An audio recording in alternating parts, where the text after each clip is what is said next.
Alex, you there? Yep, just unmuting. Hey, General, this is Alex Orton with the Washington Post. Thanks for doing this. Can you give us a sense of where you are in casualty notification for these folks on the ground? How long you expect it to take, given that it's a large number? And also, can you tell us a little bit about, how the forces have reacted? You said that you introduced a little, probably more standoff at this point, but what are other measures you're taking to increase security after the attack? Sure. So I would actually defer you to the services for notification of casualties. That's a function that the services provide.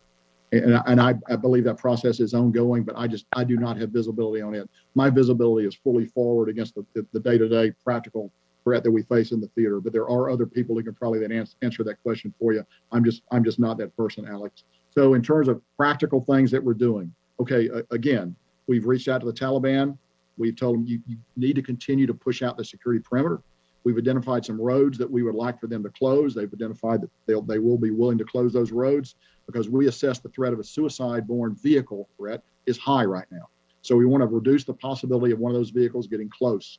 And so we're actually moving very aggressively to do that. We talked a little bit about the overwatch that we have in place, but I'll review it again. We have our unmanned aircraft, our MQ-9s, and other unmanned drone systems that have very good optical and other means of looking down. So we look at what's happening around the gate. We try to identify patterns, and we got highly trained people that take a look at that.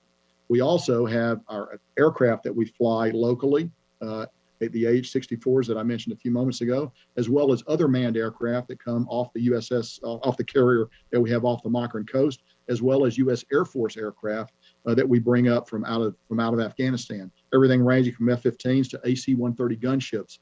And as you know, the AC-130 gunship has a very highly capable targeting system, and it's also a very visible platform. And we know from long experience that visible demonstration of these kinds of ISR tends to dissuade the attacker because they know that if we can see them do it, we're going to strike them immediately.